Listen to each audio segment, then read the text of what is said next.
3 people shot in downtown Washington, D.C. What the fuck? What the hell is going on? Blocks from the White House. Shooting confirmed by police in Washington, D.C. Took place blocks from the White House near the intersection of 17th Street. The coroner is home to... Okay. 2 National Guardsmen have been shot? What the fuck? Okay, this is a little bit crazier than I expected. This story saw several shot, including National Guardsmen near White House. Jesus fucking Christ, what is happening? Okay, I take it back. Maybe this is a pretty big story. I thought it was like, I did not realize it was an issue. I don't usually cover breaking news, but what the fuck is happening here? We'll start here. A live view of that area, a block from the White House on 17th and I Northwest. You see from the other angle we showed a moment ago where police were unfolding yellow tape, you could see... I'm going back to China, bro. The Eisenhower Executive Office building, which is right next to the White House. And Chief, this is typically an area that is very busy, not only with folks who work there, but also with tourists. Given that it is a holiday week, you imagine that there are a lot of folks that are visiting D.C. Can you talk specifically about that area near the White House grounds and what it is like from a security perspective? Well, I mean, it's quiet as far as crime goes. I mean, it is crowded. You have a lot of people that come down to this part of D.C. Obviously, that looks like 17th Street, that one shot that we were looking at there.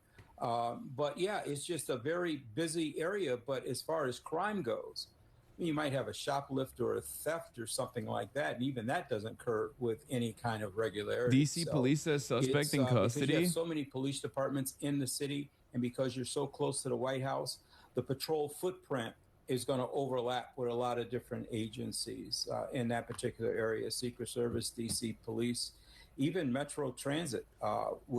There's not a, if my memory serves me correct, there's a Metro stop not too far from there as well. So there'll be a lot of agencies that are in that area just on a regular basis, not for any particular reason, just on a regular basis.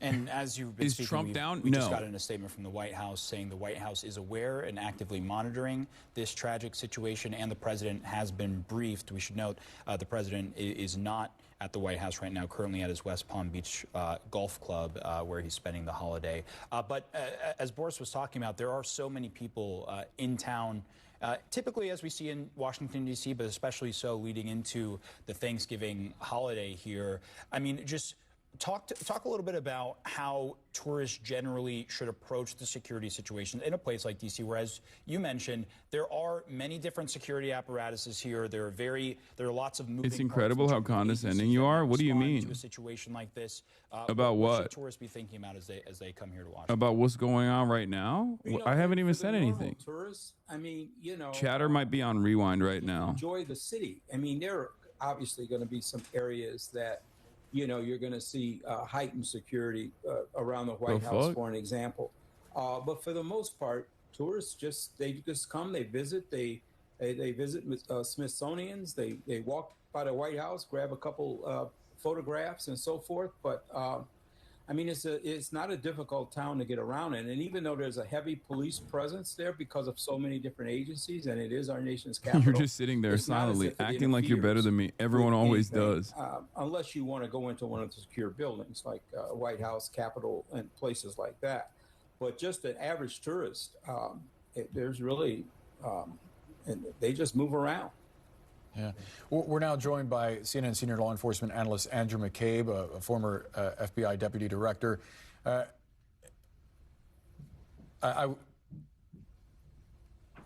Andy, we are just learning from our producer that the scene has been secured. This is 17th and I, 1 block from the White House. There is a suspect currently in custody. Obviously, we have very limited details, just that several people were hurt. At least one member of the U.S. National Guard has been shot. Can you give us a sense of how an investigation like this begins, essentially? We have a suspect in custody, but now is when some of the real work begins. News now, and that is that at least 36 people have been killed in a fire at a high-rise residential complex in Hong Kong. We now know that more than 200 others are missing. Well, let's take you live to the scene now, and you can see the flames that have spread across all 8 blocks of this development in the northern Tai Po district. Among those killed that we know about so far is a firefighter. Thousands of residents have been evacuated to shelters, and it's unclear yet what exactly has caused this blaze. Well, with me now in the studio is our correspondent, Graham Satchell, who's across the story. Graham, what more do we know? Well, Mariam, this is a terrible story that we've been following for the last sort of 10 hours or so now. It's a tragedy that has developed and got significantly worse over that time. The latest update that we had was from the city leader in Hong Kong, who gave us the terrible news that the death toll has risen to 36 and that 279 people remain unaccounted for. The first news of this broke late afternoon Hong Kong time, around 3 o'clock, when we first got reports of a fire this is a very densely populated part of Hong Kong. There are 8 tower blocks with nearly 2,000 flats, so you can see how densely populated it is. They're old. They were built in the 1980s and they were undergoing renovation. So they were covered in a bamboo scaffolding. And eyewitnesses say that it was the scaffolding that initially caught fire, so the bamboo on the outside of the building, and that spread very, very quickly. Firefighters have been trying to tackle the blaze all day, but it has spread from one tower to another, and we think that now there are 7 buildings in total that have been affected. 3 we think are just about under control, but 4 are still on fire. And it's difficult to say where this goes now, but the likelihood is that this will get much worse before it gets better. The news coming out of Hong Kong has been terrible, and I think will continue to be terrible. Graham, thank you very much indeed for that. Graham Satchell there, who's across the story. These are live pictures that we are continuing to watch. You can see there, it's 2 in the morning local time, and firefighters, more than 700, as Graham said, have been trying to tackle this blaze for many, many hours indeed. And as I mentioned earlier, we know that at least... We saw a building with bamboo scaffolding on stream. Bilibili was saying dangerous. Yeah. They said that, I think people were, they said that people were arrested for it or something. I don't know. One firefighter, a 37-year-old, died fighting the blaze. And the government has earlier today paid tribute to that firefighter, describing him as dedicated and gallant. Now, we also know from a local councillor who's spoken to the BBC that residents are asking for help from local authorities after losing contact with their relatives, their friends. Remember, this is a complex that houses over 4.5... Yeah, 3 men have been arrested in connection with the deadly Hong Kong high-rise fire. Police say hundreds of people remain missing. Executives have been arrested. At least 44 people have been killed in a major fire engulfing apartment blocks in Tai Po district of Hong Kong, with 279 people not accounted for. More than 800 firefighters are tackling the blaze at Wong Fuk Court, with the fire under control in 4 of the 8 buildings. 3 construction company executives are under arrest on suspicion of manslaughter connected to substandard materials that may have allowed the fire to spread quickly. The fire has been classed as a level 5, the most serious level in Hong Kong. A baby and an elderly woman have been rescued as the late-night emergency operations continue, local media reports. The government has paid tribute to a 37-year-old firefighter who died fighting the blaze, describing him as dedicated and gallant. Residents are asking for help from local authorities after losing contact with relatives inside the buildings. 3 construction company executives have been arrested. Oh my God. That is shocking. I just, you know, as an American, this actually is a very, very surprising. We have more details on the 3 arrests that we reported a little earlier. 2 directors and a consultant of a construction company were arrested by police on suspicion of manslaughter. Police said they found polystyrene, I don't know how you say that, boards blocking windows of the site, and suspect they, along with substandard construction materials, may have allowed the fire to spread quickly. Isn't it super sus that they arrested the executives? No. Why would that be super sus? Polystyrene? People are saying it's styrofoam, basically. Dangerous conditions hampering efforts to put out the fire. Remember, from what we've seen, it's just like these buildings oftentimes are in a state of disrepair and they constantly are under construction. There's also Yeah, corporate accountability is impossible for the American mind to comprehend, by the way, or the Western mind really to comprehend. So much so that like people are saying it's suspicious that they got immediately arrested. In Singapore, if you have a cargo ship and it dumps waste into the ocean, the executives of the shipping company get arrested. Guess how many ships dump their shit in the ocean there? Yeah. In the U.S., executives will be publicly grilled by Congress, then quietly let go with a slap on the wrist and a negligible fine. Barely. We already covered the Witkoff transcripts yesterday. Let's see what Donald Trump's response was to it, though. I didn't see that one. Reporter, have you heard of this audio that Bloomberg has of Witkoff coaching the Russians on how to appeal to you? Trump, well, I haven't heard of it. No, but let's see. I suspect that Donald Trump likes that Witkoff is telling the Russians that like you have to be nice to him. He likes the he personally likes this attitude around him, you know, like, oh, I'm just like a dictator. All of the people working around me, all the people working around me talk about how they're at the mercy, how they're at my how they have to respond to my unique opinions on everything. I don't know. It's just they're losing too many people. Have you heard this audio that Bloomberg has of Witkoff coaching the Russians on how to appeal to you? Well, I haven't heard it, no, but that's a standard thing, you know, because he's got to sell this to Ukraine. He's got to sell Ukraine to Russia. That's what a deal maker does. You got to say, look. That's not what they were saying. No, that's not what the transcript showed. The transcript showed them basically worrying about selling this deal to you and telling what the Russians have to say to you to sell this deal to you. But the reason why he likes this, is because this makes him look powerful in his mind, you know? Oh, all the Russians, they're even though the terms of the negotiated agreement are favorable to Russia, ultimately this makes him feel like he's more important than he actually is because he's an egomaniac first and foremost. They want this, you've got to convince them with this. You know, that's a very standard form of negotiation. I haven't heard it, but I heard it was standard negotiation. And I would imagine he's saying the same thing to Ukraine because each party has to give and take.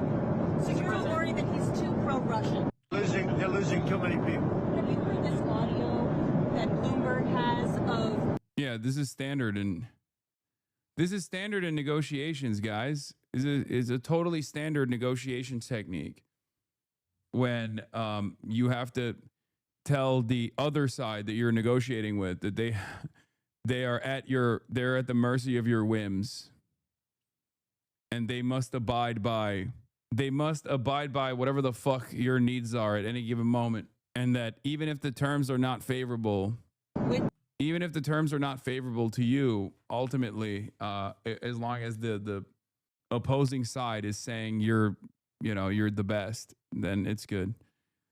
I saw the Witkoff transcript Bloomberg had. It is completely unremarkable, and frankly, Trump is right here. Coaching a counterpart on how to sell something is often part of the negotiation. Question is, who leaked this and why, and what was their agenda in trying to twist it? No, I don't think it's normal. The fuck? Steve Witkoff and Trump are a unit. Having spent way more time than I would like to recall studying Kissinger call logs around much higher stakes negotiations, I can tell you that this is run-of-the-mill. Witkoff is no Kissinger, but the tactic is common. They're on the same side. They are on the same side in this instance. Why would two people on the same side tell the opposing side how one of the two people on the same side have to be convinced? Maybe in a business deal, but this isn't geopolitics. It shows that Donald Trump is operating on a separate, operating with separate interest than I guess the rest of the American team is. Yeah, the Georgia prosecutor dropped the election interference case against Trump and others. Big W for Trump. I'm just going to skip that one. I don't really care about that. FDNY commissioner says faith is a factor in leaving role after the Mamdani win and says it's an emotional decision. I mean, this guy was already fucking bad news anyway, but let's take a look. New York, with the largest police and fire departments in the country and a more than $100 billion budget, New York is a very tough city to govern, and it can be even more so when incoming Mayor Zohran Mamdani has apologized for past calls to defund the police. Another fake win for the admin, okay? That's what that is. Last week, in a closely watched decision, Police Commissioner Jessica Tisch said she had accepted the mayor-elect's offer to stay in her job. But Fire Commissioner Robert Tucker announced his resignation effective December 19th, just hours after Mamdani was elected.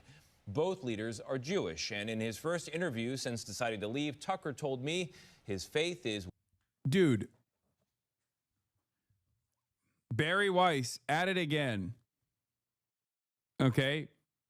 This guy is notoriously corrupt.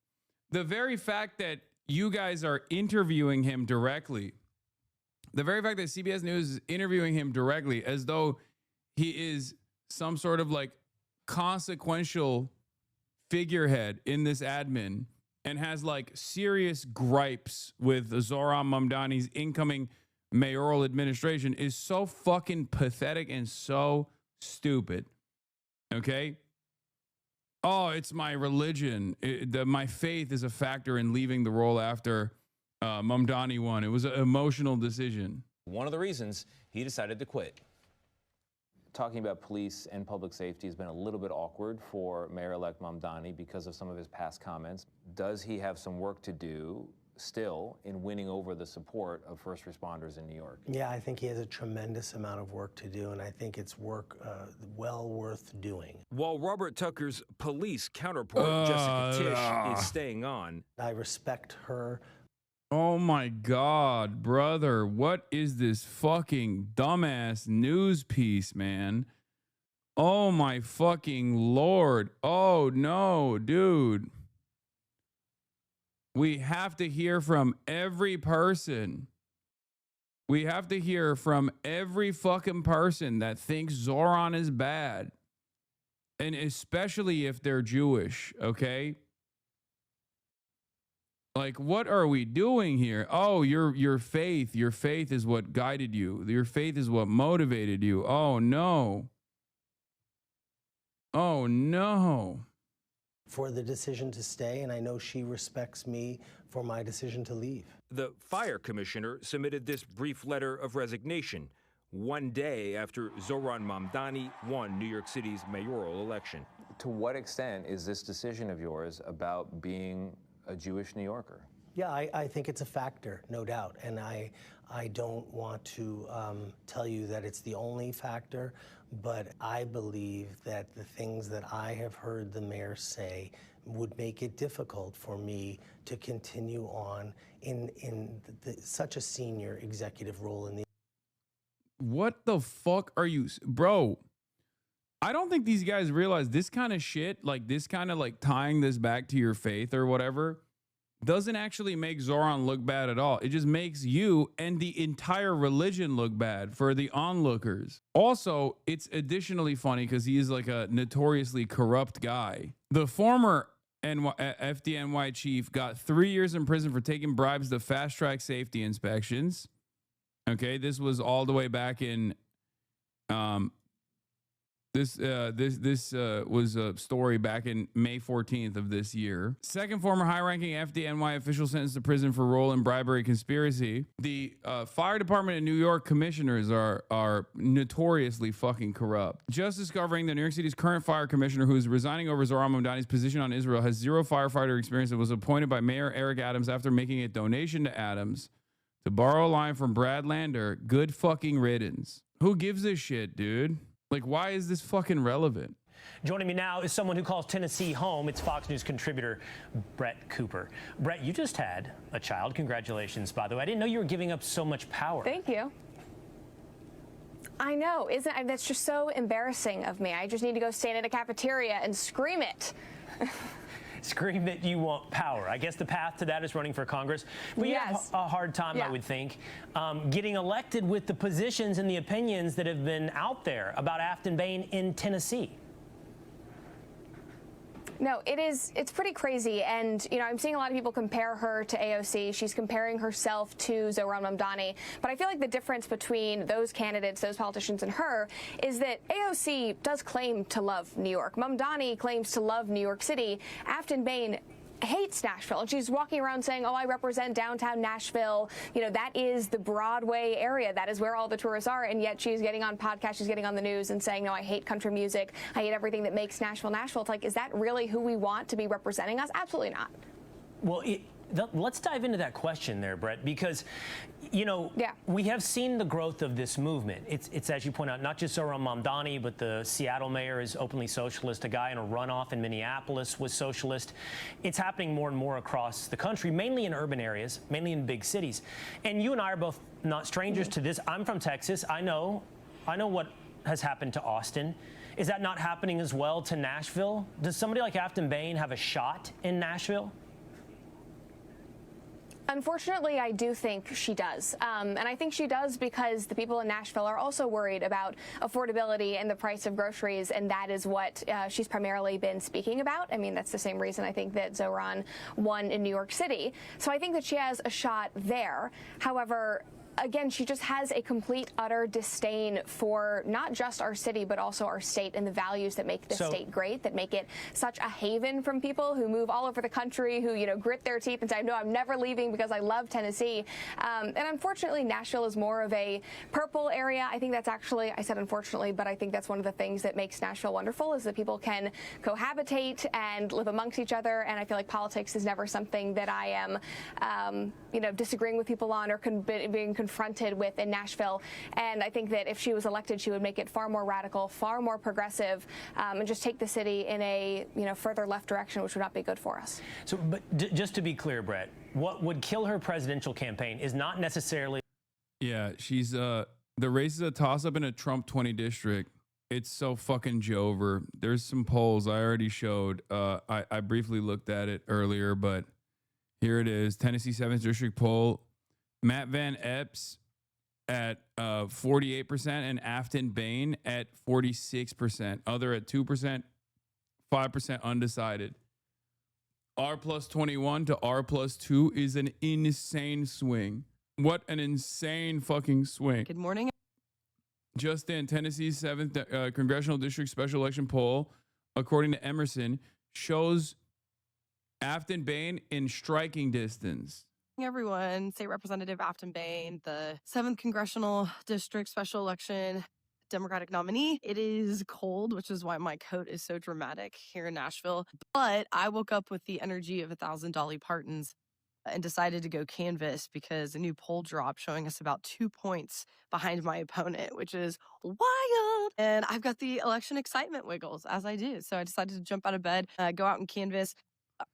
Aftyn is endorsed by the DSA and anti-Israel, by the way. I like mentioning this because people, for some reason, don't know this despite it making Tennessee news. It's because it's Tennessee chatter. That's the reason why people don't know about it, because it's just one of those things that people, there's so much to pay attention to that sometimes people just like fall through the cracks. But that's not necessarily a bad thing, because when a situation like this happens and you have a real shot in a special election in a place like Tennessee, that also causes the opposing side not to focus as much on the race in general. Yeah, here's the Tennessee holler. As Sean for 5 points out, unsurprisingly, Matt Van Epps is backed by AIPAC. Aftyn Behn is not. This is the first time I'm covering her as well. Yes, like I'm admitting that this is like there are so many.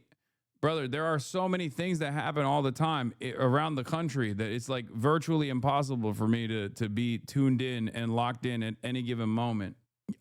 People forget, like, America is the size of fucking Europe, dude. You know, it's the size of almost like a continent. So yeah, it's like sometimes it will literally be like, oh, as a French person, why aren't you covering the elections in Hungary? It's like, okay, well, what do you want me to do? It's just too big. Oh my God, she's anti-Israel. She's anti-genocide. She's anti-bachelorette parties in fucking Nashville. She's anti-pedal bar, pedal tavern. She's fucking awesome. And I think, you know, especially as someone who is more secular, she's pro-trans. What the I fuck? have a hard time when religion is at the core of everything we do in the legislature. And so, for example, on the House floor, we say a prayer every session. Some committees open up with prayer. We also stand for the pledge.